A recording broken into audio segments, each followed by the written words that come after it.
हमारे समाज के वंचित पीड़ित शूद्र वर्ण के लोग देखते हैं तो लात घूसों से उनसे बात की जाती है। तालाब में कुत्ता बिल्ली बंदर पानी पी लेता है, लेकिन हमारे समाज के लोगों को पानी नहीं पीने दिया जाता है। क्या करूं, यही कुछ मैंने देखा। अंग्रेजी सेना में सूबेदार रही है, समाज पर अत्याचार उत्पीड़न हो रहा है। आखिर मेरे बस में भी तो कुछ नहीं, मैं क्या कर सकूं, क्या न कर सकूं। इसीलिए मैं वो हालात देख करके के रो रहा हूं, बाकी कोई बात नहीं है भीमा।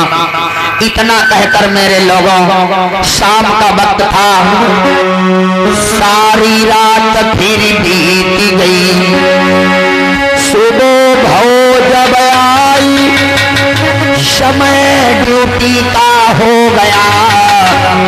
बोले राम जी राव, हरी ड्यूटी कसो हाथ चाले जाए हो मेरे भैया लाई जी।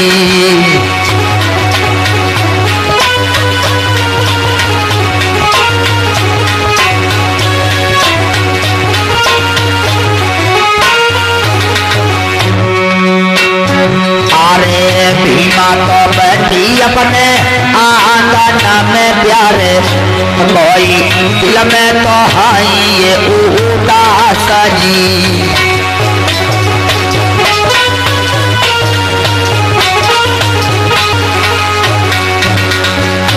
अरे कैसे ये हमारा तो जीवन अब गुजरे, कोई लाला न जन्म में है नाही जी।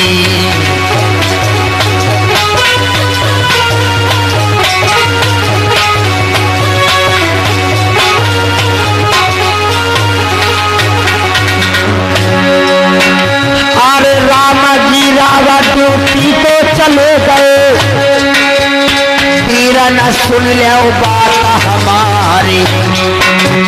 बोला गुरु इनके भैया संत तुकाए राम कहलाए।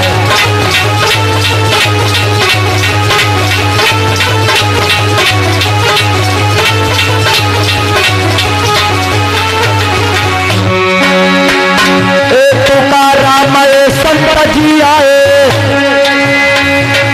गावई हम कवरे ये दरमियान। द्वारे से नया लख जगाई गई, पंचौ सुन ले बात हमारे।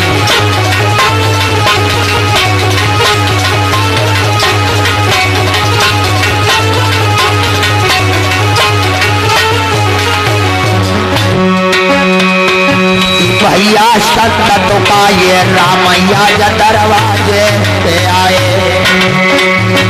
भैया संत का ये रामैया जो दरवाजे पे आए।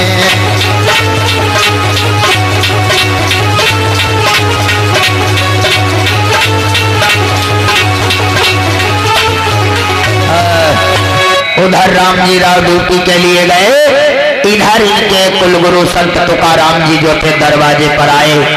अलाख निरंजन सब दुख भंजन। भीमा बाई के कानों में आवाज पड़ी, दौड़ के गई, देखा संत तुकाराम जी खड़े हैं। हाथ जोड़कर प्रणाम किया, गुरु जी को सादर प्रणाम। आइए आइए बैठिए। अहो भाग्य हमारे जो आप हमारे टूटे झोपड़े में पधारे। भाइयों, संत तुकाराम जी जब आए, उन्होंने देखा भीमा बाई बहुत उदास, चेहरे पर उदासी झलक रही है। संत तुकाराम जी ने भीमा को देखा, कहने लगे, रे भीमा क्या बात है प्यारी, बहुत उदास चेहरा तुम्हारा मुरझाया सा लग रहा है। आखिर कौन सा ऐसा दुख का पहाड़ टूट पड़ा।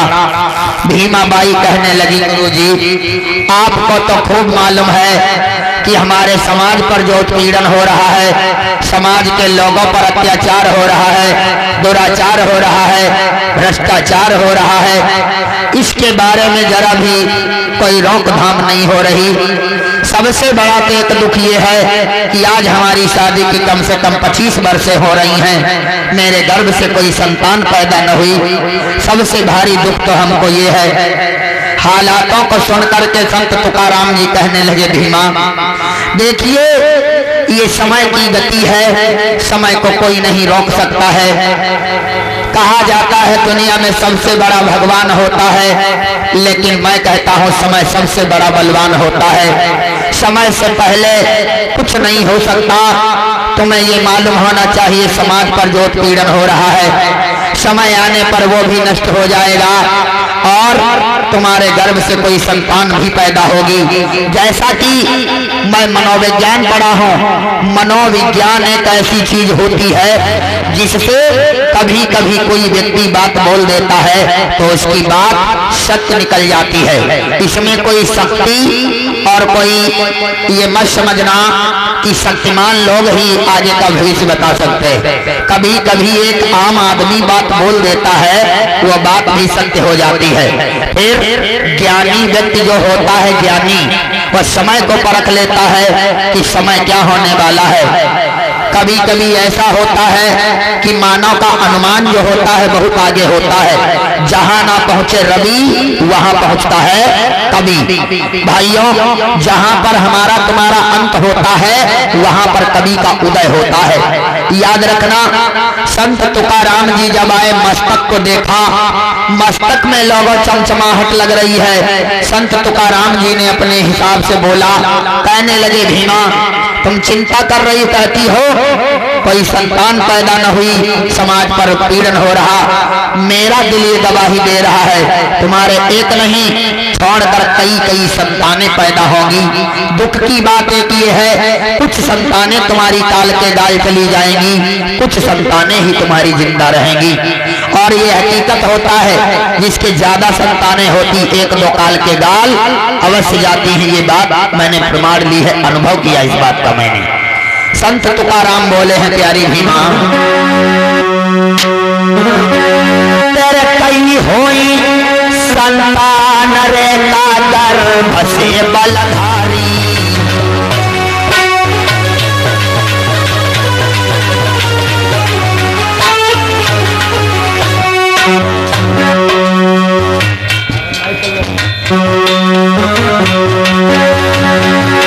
तेरे कई होई संतान रे का गर्भ से बलधारी।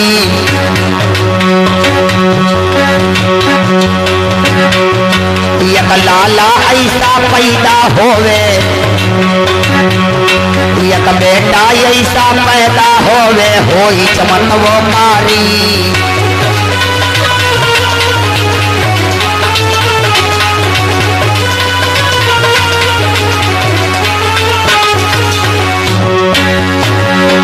मेरी बिटिया को तो दे दियो वरदान, दलितन को भगवान रचे वो भारत को संविधान।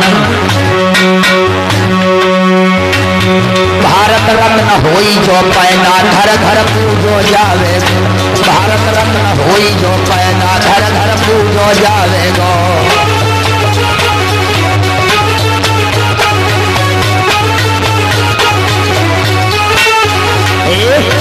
संत तुकाराम कहने लगे प्यारी भीमा चिंता करने की बात नहीं है, तुम्हें मैंने बताया वरदान। वर का मतलब होता है पति, और पति के द्वारा तुम्हें जो पुत्र होगा उसे ही कहा जाता है वरदान। वरदान कोई ये नहीं होता है कि शक्ति के द्वारा तुम्हें आशीष दे दिया, वरदान का मतलब ये नहीं होता है। वरदान का मतलब होता वरदान, वर के द्वारा, वर का मतलब पति, और पति के द्वारा तुम दोनों के विषय वासना से संतानें पैदा होंगी। बहुत विलक्षण संतान तुम्हारे घर में पैदा होगी, ऐसा मेरा अनुमान कह रहा है। मैं कोई शक्तिमान नहीं हूँ और ना ही मुझे कोई भविष्य का ज्ञान है, ना मैं कोई भगवान हूँ ना कोई शक्तिमान हूँ। चिंता करने की जरूरत नहीं है, मुझे जरा भ्रमण के लिए जाना है, मैं चल रहा हूँ भीमा। इतना कह करके मेरे लोग संत तुकाराम जी वहां से चले जाते हैं। उधर पूरा दिन व्यतीत हो गया। शाम जब हुई तो इनके पति जो थे राम जी राव ड्यूटी से लौट कर आए। भीमा बाई मेरे लोगों मन में कुछ हर्षित हैं, अंदर अंदर से सोच रही हैं वाह अब हमें लग रहा है कि हमारे गर्भ से कोई संतान पैदा होगी। अब हमें लग रहा है दुख की घड़ियां जाने वाली हैं। राम जी राव जब आए, भीमा को खुश देखा, कहने लगे क्या बात है भीमा, बड़ा खुश नजर आ रही हो। कहने लगे क्या बताएं स्वामी, ये सब समय की बात है। आप जब चले गए संत तुकाराम जी ने मुझे आश्वासन दिया है कि तुम्हारे गर्भ से संतानें जरूर पैदा होंगी, क्या ऐसा सही है? कहने लगे प्यारी, सही भी हो सकता है और गलत भी हो सकता है। मैं कैसे मान लूं कि सही है या गलत है? भविष्य में कोई तो नहीं देख आया। भीमाबाई कहने लगी स्वामी एक बात मेरी मान लो। कहने लगे क्या बात? ये मानो कि संबावड़े गांव में रहते रहते हमें काफी दिन हो गए हैं। हम लोग कहीं चलकर दूसरी जगह रहें, समय बदल जाएगा, स्थान चेंज हो जाएगा, शायद है हमारे गर्भ से कोई बच्चा जन्म ले। राम जी राव की समझ में आया। कहने लगे ठीक है, अगर प्यारी ऐसी बात है तो चलो, हम जहां इंदौर जिला की महू छावनी मध्य प्रदेश में ड्यूटी करते हैं, वहां पर अंग्रेजी सरकार के द्वारा कमरा नंबर 14 जो हमें क्वार्टर मिला है, उसी में चलकर हम लोग रहेंगे। आज राम जी राव क्या करते, अपनी पत्नी को लेकर वहां से चल देते हैं।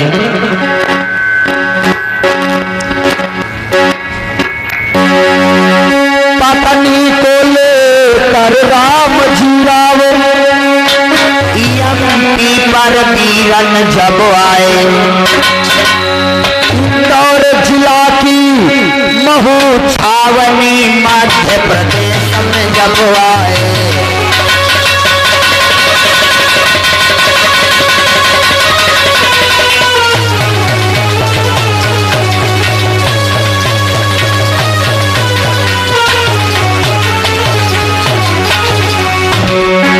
पत्नी को लेके राम जी राव यम्पी पर वीरन जब आए, वीरन जब आए, इंदौर जिला की महू छावनी मध्य प्रदेश में जब आए।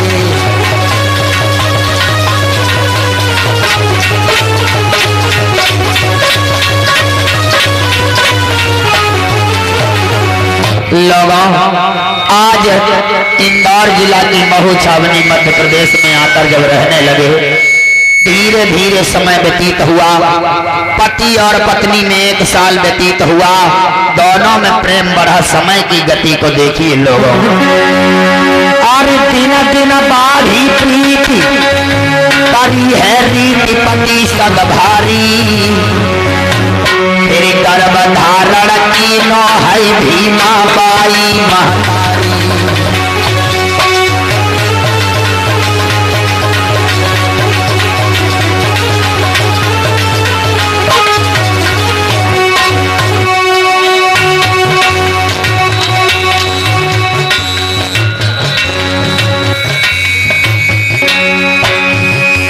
दिन दिन बाढ़ी प्रीति करी जन रीति पति संग भारी, पति संग भारी, पति संग भारी, गर्भ धारण की नो है भीमा बाई महतारी।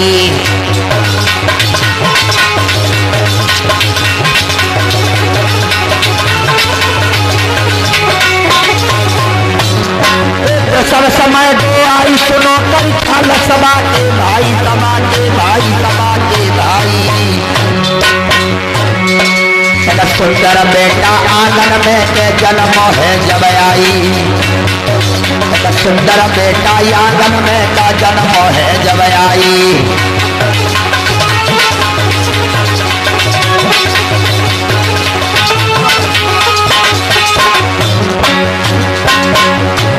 भैया लगी कौन बीमारी बेटा तुरंत मरी, भैया लगी ऐसी बीमारी बेटा ना लग रहा सहूलो।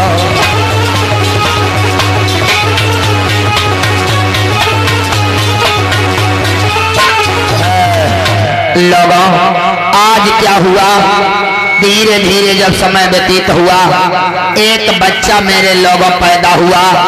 जाने कौन सी ऐसी बीमारी लगी कि वो बेटा काल के गाल चला गया। ऐसे करके एक के बाद एक, एक के बाद एक, एक के बाद एक, कुल मिलाकर के लोगों 14 13 संतानें पैदा हुई। 13 संतानें पैदा हुई। 13 संतानों में से 9 संतानें काल के गाल चली गई। 9 संतानें कुल मिलाकर 13 अभी तक पैदा हुई। 9 संतानें मर गईं और 4 संतानें अभी तक जिंदा, जिनमें से 2 बेटा और 2 बेटियां। बेटों के नाम क्या थे? आनंद राव, बाला राव। जो बेटियां बची 2 उनके नाम थे तुलसा और मंजुला। 14वीं बार जब मैया भीमा ने गर्भ को धारण किया, राम जी राव तो अपनी ड्यूटी को जाया करते हैं।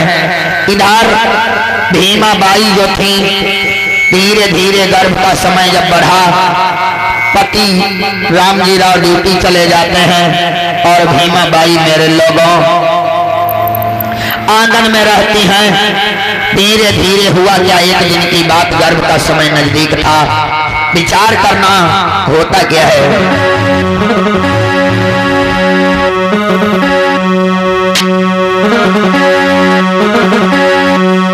आरी विनय करो कर जोर सुनो सब भारत के वासी।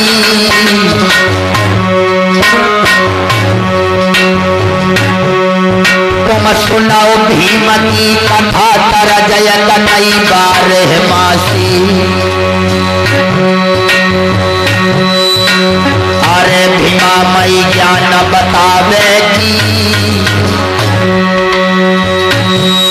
और भारत माता बैठिया जो हृदय पर जावे। विनय करो कर जोर सुनो सब भारत के वासी।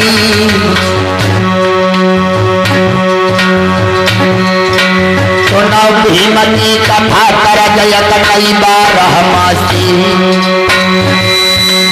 अरे भीमा मई ज्ञान बतावेगी और सावित्री माता ये बैठ कंठा पर जावेगी। अरे यरज सब सज्जन सुनी जय और भूल चूक हुई जाए माप तुम हमको मत की जय।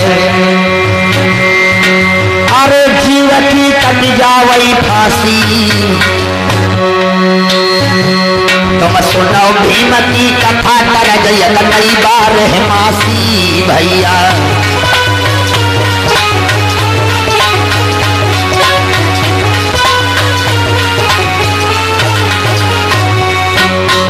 कपड़ा लगावा के बिटिया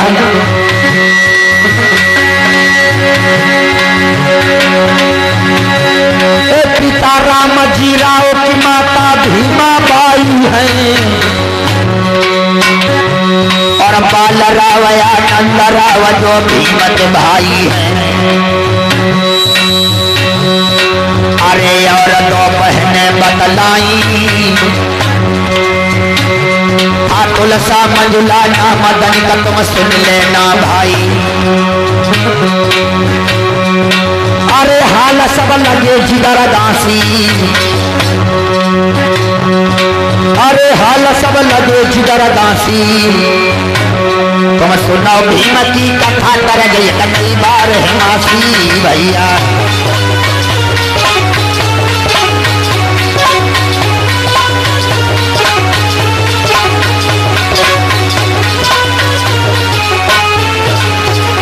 लगा हुआ क्या, सन 1800 लगी 91 गर्भ माता जागो। सन 1800 लगी 91 गर्भ माता जागो। और 14 अप्रैल दुख सब कलिकन को भागो। अरे विपत्ति पर कर दी नो दावा। अरे विपत्ति पे कर दी नो दावा। इंदौर जिला की महू छावन में जन्म लिही बाबा। इंदौर जिला की महू छावन में जन्म लिही बाबा। इंदौर जिला की महू छावन में जन्म लिही बाबा। इंदौर जिला की महू छावन जन्म लियो बाबा।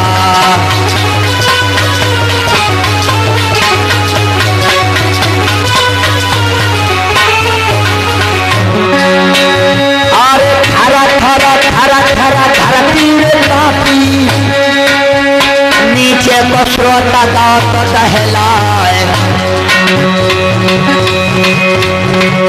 माथो धन को सब बभनन को पैदा भो भीमा को लाल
अम्बावड़े, तीनों नामों से दो दो अक्षर लिए गए थे। भीमा के नाम से भीम, पिता का नाम रामजी राव से राव, गांव का नाम अम्बावड़े, अम्बावड़े से अम्बावड़ेकर। तब इनका नाम रखा गया था भीमराव अम्बावड़ेकर। समझ रहे आप लोग? आज जब चर्चित ये बात हुई भीमाबाई के गर्भ से जन्म हुआ है, तो मोहल्ले की सखियां जो थी रहने वाली इधर उधर की, वो आने लगी, खुशियां मनाई जाने लगी बड़े धूमधाम से।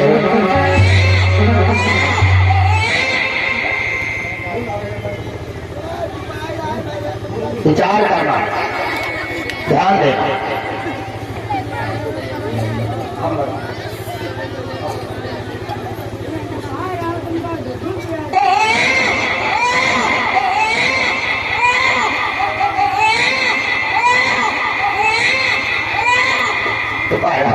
मान जाओ।